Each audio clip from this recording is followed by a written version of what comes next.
मोदी शाह पर गिरी गाज, ममता से मिले पश्चिम बंगाल के भाजपा प्रेसिडेंट, पार्टी छोड़ने का किया ऐलान। बीजेपी का बड़ा विकेट अब गिरने वाला है। दोस्तों, बंद कमरे में 1 घंटे तक मीटिंग हुई, जिसके बाद बंगाल में बवाल मच गया है। बीजेपी के दिग्गज नेता का पार्टी छोड़ने का संकेत सामने आ गया है। पूर्व बंगाल भाजपा अध्यक्ष और पश्चिम बंगाल में बीजेपी का सबसे बड़ा चेहरा दिलीप घोष ने अब बगावत कर दी है। अब बगावत की सूर गूंज रही है पश्चिम बंगाल में।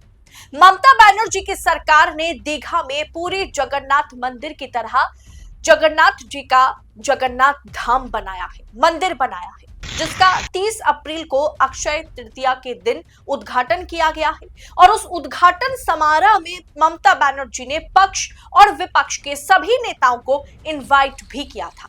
अब पश्चिम बंगाल के भाजपा के पूर्व अध्यक्ष और बंगाल में बीजेपी को मजबूत करने वाले, हाथ पकड़कर चलना सिखाने वाले दिलीप घोष भाजपा की ओर से अकेला इस उद्घाटन समारोह में शामिल हुए थे, जिसके बाद बंगाल की राजनीति ने दिल्ली को भी हिला के रख दी। खबर देखिए, क्या टीएमसी में शामिल होंगे दिलीप घोष? दीघा के जगन्नाथ मंदिर में ममता बनर्जी से की मुलाकात, भड़के बीजेपी सांसद। भाजपा के दिलीप घोष ने दीघा मंदिर के उद्घाटन में भाग लेकर सबको चौंकाया। मुख्यमंत्री हिंदू जागृति में योगदान दे रहे हैं, मुख्यमंत्री जी मंदिर बना रहे हैं, इससे अच्छी बात और क्या हो सकती है। खबर के अंदर और गहराई में अगर हम जाएंगे तो आपको पता चलेगा किस तरह से बंगाल में बीजेपी की नींव हिला के रख दी है इस एक मुलाकात ने। कई लोगों और यहां तक कि अपनी पार्टी के नेताओं के एक वर्ग को आश्चर्यचकित करते हुए वरिष्ठ भाजपा नेता और पूर्व राज्य इकाई प्रमुख दिलीप घोष बुधवार शाम मुख्यमंत्री ममता बनर्जी के करीबी एक परियोजना जगन्नाथ धाम के उद्घाटन में शामिल होने के लिए दीघा पहुंचे।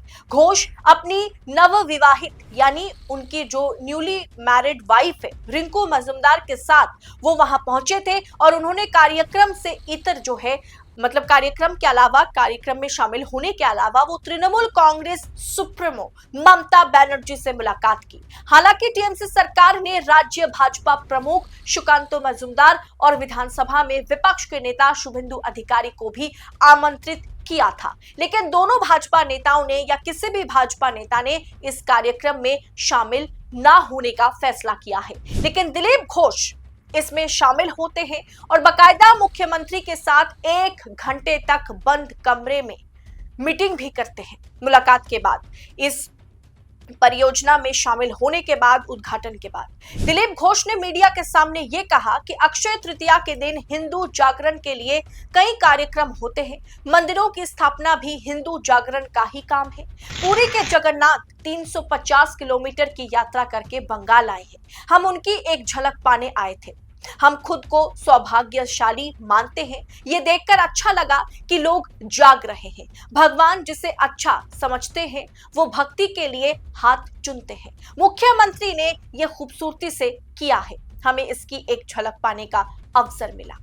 कोई भी भगवान का विरोध नहीं कर सकता और किसी को भगवान से लड़ाई नहीं करनी चाहिए। यह एक सरकारी कार्यक्रम है। मुख्य सचिव और HIDCO के उपाध्यक्ष ने मुझे आमंत्रित किया, मुझे आमंत्रण मिला। सरकारी प्रतिनिधि के रूप में अरूप विश्वास जो मेरे मित्र हैं, दोस्त हैं, मेरा स्वागत करने पहुंचे थे। दरअसल खबर यह थी कि अरूप विश्वास जो कि बहुत ही दिग्गज नेता हैं टीएमसी के, वो खुद दिलीप घोष को लेने के लिए मौजूद थे।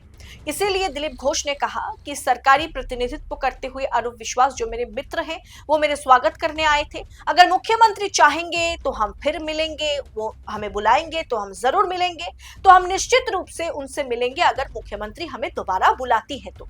घोष ने कहा कि दीघा के जगन्नाथ मंदिर के उद्घाटन के विरोध में शुभेंदु अधिकारी द्वारा आयोजित एक कार्यक्रम में भाग उन्होंने नहीं लिया।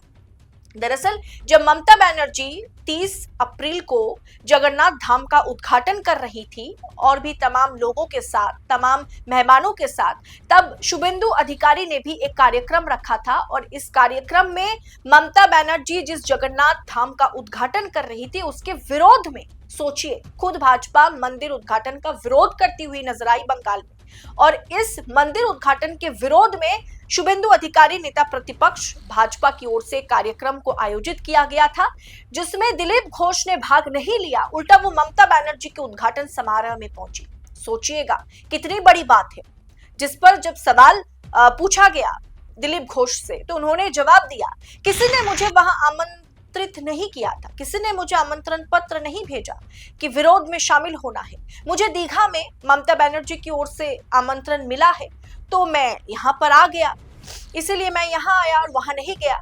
यानी दोस्तों, आप समझ गए होंगे कि पूरा बयान सुनने के बाद किस तरह से दिलीप घोष ने भाजपा द्वारा आयोजित कार्यक्रम को छोड़कर ममता बनर्जी की सरकार द्वारा बनाए गए मंदिर जगन्नाथ धाम के उद्घाटन में दिलीप घोष पहुंचे।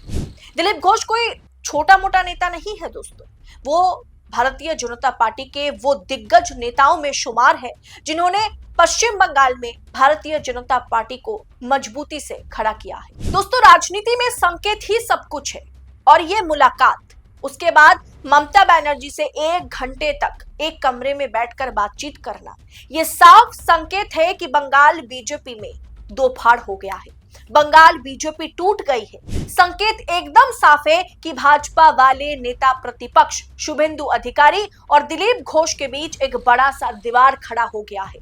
भाजपा बंगाल में 2 हिस्सों में बंट चुकी है, पुरानी बीजेपी और नई बीजेपी। और पुरानी बीजेपी की बात की जाए, उसमें दिलीप घोष शामिल है, और भारतीय जनता पार्टी या मोदी शाह की बात की जाए तो उनमें ये एक अलग सी बात है कि पुराने नेताओं को वो एक एक कर चुन चुन कर बाहर फेंकते हैं, साइडलाइन करते हैं। दिलीप घोष उस समय बंगाल में खुलकर ममता का विरोध कर रहे थे, उस समय से ममता का विरोध करते आ रहे हैं जब बीजेपी की कोई अस्तित्व ही बंगाल में नहीं थी। शुभेंदु अधिकारी जब ममता के साथ उठते बैठते थे, तब से, उससे भी पहले से ममता बनर्जी का विरोध, टीएमसी का विरोध दिलीप घोष किया करते थे। दोस्तों, दिलीप घोष को अब साइडलाइन करने की पूरी कोशिश की जा रही है। जब उन्हें पश्चिम बंगाल के प्रेसिडेंट पद से हटाया गया था और सुकांतो मजूमदार को वो पद दिया गया था, तभी बहुत लोगों को ये लगा था कि एक वरिष्ठ नेता को हटा करके 4-5 साल से भाजपा करने वाले किसी व्यक्ति को अगर आप किसी बड़े प्रदेश में अध्यक्ष बनाएंगे तो भाजपा कतई चुनाव जीत नहीं सकती। और चुनावी नतीजे आने के बाद, विधानसभा में चुनावी नतीजे आने के बाद वही देखने को मिला। अब बाबुल सुप्रियो का ही उदाहरण ले लीजिए। बाबुल सुप्रियो वो व्यक्ति थे, वो नेता थे जिन्होंने बाबा रामदेव को हवाई जहाज में ये कहा था कि पश्चिम बंगाल में भाजपा मजबूत तो नहीं है, लेकिन भाजपा अगर बाबुल सुप्रियो को सांसदीय का टिकट देती है तो 1 सीट तो बंगाल में पक्की है। और बाबुल सुप्रियो ने वो करके भी दिखाया था। और उस चुनाव में लगभग जहां भारतीय जनता पार्टी की नामो निशान नहीं रही, उस प्रदेश में, उस बंगाल में भारतीय जनता पार्टी को 18 सीटें भाजपा को मिली थी 2019 लोकसभा चुनाव में, और बाबुल सुप्रियो उनमें से एक सांसद थे। लेकिन बाबुल सुप्रियो को भी धीरे धीरे साइडलाइन कर दिया गया। बाबुल सुप्रियो का पूरी तरीके से खात्मा कर दिया गया। उन्हें पहले मंत्री पद दिया गया, फिर उनको मंत्री पद से हटाया गया, फिर सांसद से उन्हें विधायक बनने के लिए चुनाव लड़ाया गया, जिसके बाद बाबुल सुप्रियो ने भी पश्चिम बंगाल भारतीय जनता पार्टी को छोड़कर पश्चिम बंगाल में टीएमसी और ममता बनर्जी का दामन थामते हैं और भारतीय जनता पार्टी को टाटा गुड बाय कर देते हैं। इसी तरीके से अब बंगाल के दिग्गज भाजपा नेता दिलीप घोष भी कहीं ना कहीं ममता बनर्जी के साथ मिल रहे हैं, ममता बनर्जी से मुलाकात कर रहे हैं, उनके परियोजना में, उनकी जगन्नाथ धाम मंदिर के उद्घाटन में पहुंचे। ये साफ संकेत है कि भारतीय जनता पार्टी बंगाल चुनाव में इस बार फिर से धराशाही हो सकती है। धीरे धीरे पश्चिम बंगाल के जो भारतीय जनता पार्टी के तमाम दिग्गज नेता हैं, वो 2 गुटों में बंटते हुए नजर आ रहे हैं। फिलहाल इस पूरे विषय को आप किस अंदाज में देख रहे हैं? क्या आपको भी लगता है, संकेत देखकर, समझकर, कि भारतीय जनता पार्टी का एक बड़ा विकेट पश्चिम बंगाल में गिरने वाला है? आप अपनी राय कमेंट बॉक्स में हमारे साथ साझा जरूर करें। राजनीति और राजनेताओं से जुड़ी ऐसी तमाम खबरों को एनालिसिस के साथ पाने के लिए 4 PM के साथ बने रहें। इस समय हमें आपकी मदद की, आपकी सहयोगिता की सबसे ज्यादा जरूरत है। चैनल को सब्सक्राइब करें 4 PM यूपी उत्तर प्रदेश को और साथ हमारे साथ बने रहें। फिलहाल दीजिए इजाजत। बहुत बहुत शुक्रिया आप सभी का। जय हिंद, जय भारत।